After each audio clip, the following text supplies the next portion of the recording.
For months, we watched Janelle Brown survive in silence, holding herself together while everything around her fell apart. But what the cameras missed is the part that changes everything, because while the world focused on grief and fallout, a quiet shift was already happening behind the scenes. A new figure entered her life, not as a rebound, not as a headline, but as the complete opposite of chaos. And the closer we look, the more shocking the truth becomes. This isn't just about moving on. This is about a life upgrade that rewrites the entire power dynamic, and what comes next is something no one saw coming. For months, the world watched Janelle Brown walk through a silence so heavy it felt louder than words. The kind of silence that only comes when a mother is holding herself together, minute by minute, breath by breath, while everything she trusted has already collapsed. We saw her composure, we saw her strength, and we also saw how alone she truly was, despite standing in rooms filled with people. The images from the funeral were devastating, not because of spectacle, but because of what was missing. There was no visible support, no grounding presence, no steady partner at her side, only a woman carrying grief with discipline because she had no other choice. While cameras focused on reactions and commentators analyzed facial expressions, something far more important was happening out of frame, something that reframes the entire story. Because grief has a way of clearing the noise. It strips life down to essentials and forces choices that can no longer be delayed. And for Janelle, the months following that loss became a reckoning, not just with sorrow, but with the truth of her life as it had existed for decades. The truth was simple. When everything fell apart, the person who was supposed to be her partner was not capable of being that support. Cody Brown was present in proximity, but absent in function, consumed by his own internal narrative, distracted by control, image, and resentment, while Janelle was doing what she has always done, holding things together for everyone else while quietly breaking herself. This imbalance had existed for years, but grief exposed it in a way that could not be ignored anymore. Familiarity no longer felt safe. It felt suffocating. The routines that once made life manageable now felt toxic. The land, the houses, the promises, the endless someday plans, they all became reminders of what had never materialized. And in that vacuum, Janelle reached a breaking point. Not a dramatic one, not a loud one, but a decisive one. She did not need escape in the form of chaos or distraction. She needed stillness. She needed distance from the environment that held too many ghosts and too many expectations. So she stepped away, quietly encouraged by those closest to her. She chose to leave Flagstaff not to run from pain, but to survive it. And this decision set into motion a chain of events that no one watching from the outside anticipated. Because this was not the story of a rebound or a scandal. It was the story of a woman recalibrating her entire existence. And in that recalibration, someone unexpected entered the picture. Not through spectacle, but through alignment. Not through romance, but through respect. The setting was not glamorous or impulsive. It was intentional. A high-end wellness and leadership retreat designed for people who were rebuilding, not escaping. A place focused on healing, strategy, and independence rather than distraction. And that detail matters because it tells us everything about where Janelle was mentally. She was not looking for love. She was looking for clarity. She was there to learn, to stabilize, to strengthen her financial footing, to plan her future on her own terms.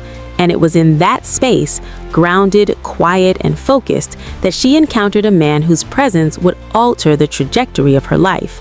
Not because he pursued her, but because he saw her fully, without agenda or expectation. He did not recognize her as a television figure or a headline. He recognized her as a woman in motion, a thinker, a planner, someone who carried herself with discipline and resilience. And the first interaction was not flirtation, it was intellectual. He noticed her work, her focus, the seriousness with which she approached her plans, and he engaged respectfully, asking questions, listening, offering insight without overpowering the exchange. And for the first time in decades, Janelle found herself in a conversation with a man who did not interrupt her, who did not challenge her authority or diminish her competence, who did not need to dominate the space to feel secure. This man did not bring chaos or urgency, he brought calm and structure, a presence that contrasted sharply with the frantic energy Janelle had grown accustomed to over 30 years.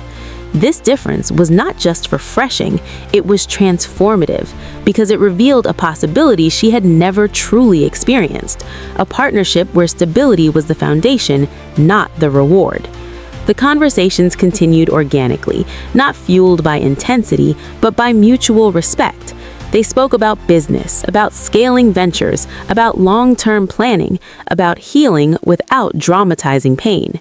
And slowly, trust formed, not the explosive kind, but the kind built on consistency and reliability.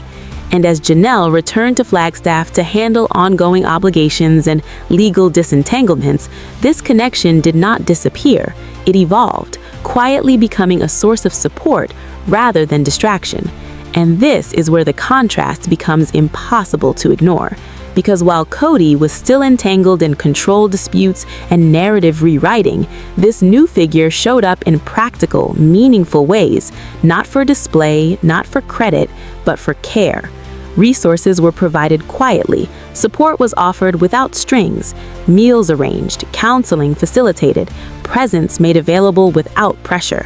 He did not demand access to her grief or attempt to center himself in it, he simply stood beside it. And that difference reshaped Janelle internally because she had spent her entire adult life being the low-maintenance wife, the one who asked for little, who adapted, who absorbed stress without complaint. And suddenly, she was experiencing what it felt like to have someone anticipate her needs rather than dismiss them. Someone who viewed her. This man did not attempt to replace their father or assert authority. He offered mentorship, presence, listening without judgment. He respected their grief, encouraged connection, facilitated family gatherings rather than restricting them. And for Janelle, this was the confirmation she needed because any future she built had to protect her children, not isolate them. And as this bond strengthened quietly, a larger shift was taking shape, one that extended beyond personal healing into tangible future planning. Because Janelle was no longer willing to live in spaces defined by broken promises and perpetual waiting. The land in Flagstaff had symbolized hope that never arrived. Years of loyalty and financial contribution had yielded nothing but delay and disappointment. And now, with clarity, came action. Conversations began about relocation, about environments that supported growth rather than stagnation, and the focus turned to North Carolina, not as a retreat, but as an expansion. And this was not a modest move. It was strategic.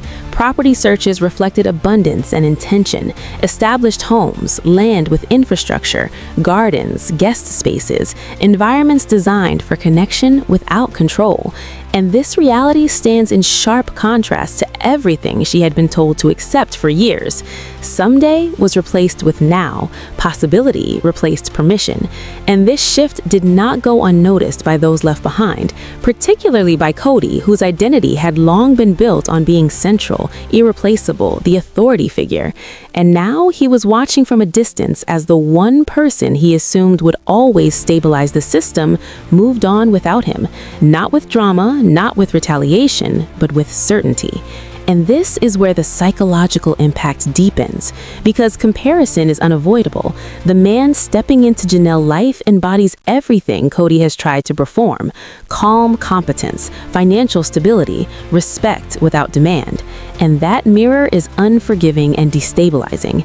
Reports suggest emotional volatility, frustration, and attempts at reasserting influence. But the power dynamic has shifted irreversibly.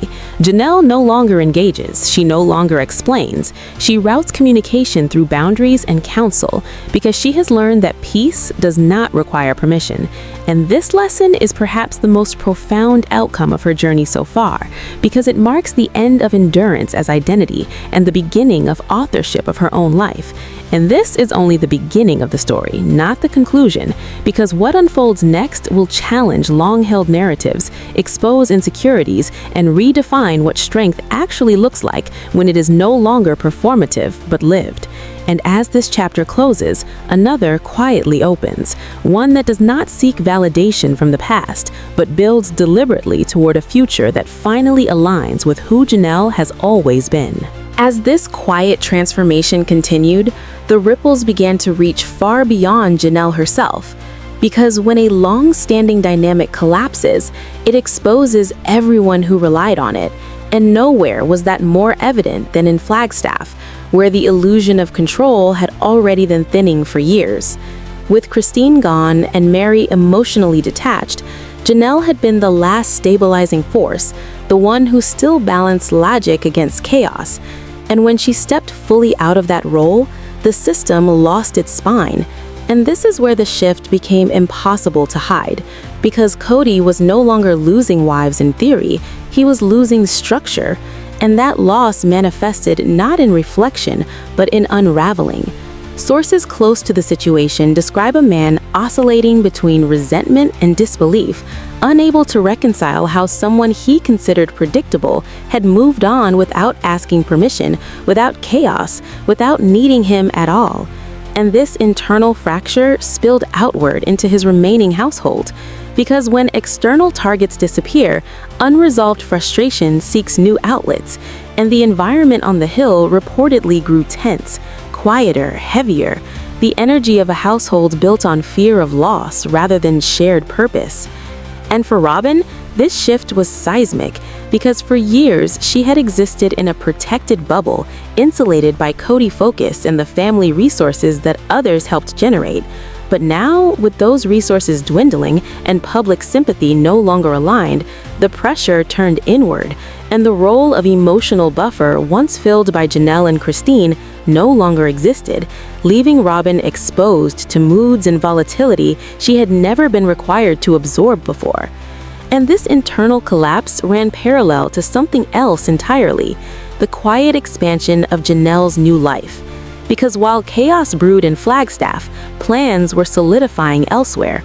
Property discussions moved from theory to paperwork, schedules shifted, investments were explored. And what stands out in these developments is not extravagance, but intention. Everything was deliberate, measured, and grounded, reflecting the influence of a partner who builds rather than performs, who understands that real power is quiet. And this distinction matters because for decades, Janelle had been conditioned to believe that stability required sacrifice, that comfort was something earned through endurance. And now she was experiencing a life where stability was the baseline, not the reward. And that recalibration changed how she saw everything, including her past choices, without bitterness, without blame, simply with clarity. Because when you finally experience safety, you recognize how long you lived without it. And this awareness extended to her children, particularly her sons, who began to re-engage with life in ways that reflected reduced tension. Gatherings became easier, conversations less guarded, and the presence of a steady, masculine figure who did not demand loyalty or obedience, but offered consistency, had a grounding effect that cannot be overstated. Because children, especially adult sons, do not need authority. In the end, Janelle didn't win by arguing. She won by walking away from chaos and choosing peace. She didn't need to explain herself because her life now tells the story. Stability replaced promises, safety replaced stress, and silence replaced noise. And while some are still looking backward, trying to control a narrative, Janelle is already building a future that doesn't require permission.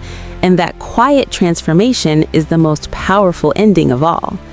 But about authorship beyond it, and this authorship has ripple effects for viewers who see in her journey a validation of delayed dreams, a reminder that reinvention does not have an expiration date, and that choosing peace is not weakness, it is strength. And this message resonates because it is lived, not preached. And as the distance between Janelle present and her past grows, the contrast becomes undeniable. The woman who once accepted scraps now builds abundance. The woman who once waited for someday now acts in the present. And the woman who once stabilized others now prioritizes her own stability without apology. And this evolution reframes everything that came before, not as failure, but as preparation, because every skill she honed, every compromise she made, every budget she balanced equipped her for this moment. And now those tools are finally serving her, rather than sustaining a system that drained her. And as this chapter continues to unfold, one truth becomes clear. The most powerful response to neglect is not confrontation, it is fulfillment. And the most lasting form of closure is not explanation, it is forward motion. And that is the path Janelle is on, steady, deliberate, and irreversible. And as she builds this life quietly, the echoes of what she left behind grow fainter, not because they are denied, but because they no longer define her. And in that silence, there is not loss, but peace. And in that peace, there is power. And this power reshapes not just her story, but the entire landscape around her, setting the stage for a future that no longer revolves around chaos, but around intention. And that is where the real transformation lies, not in who she left, but in who she has become.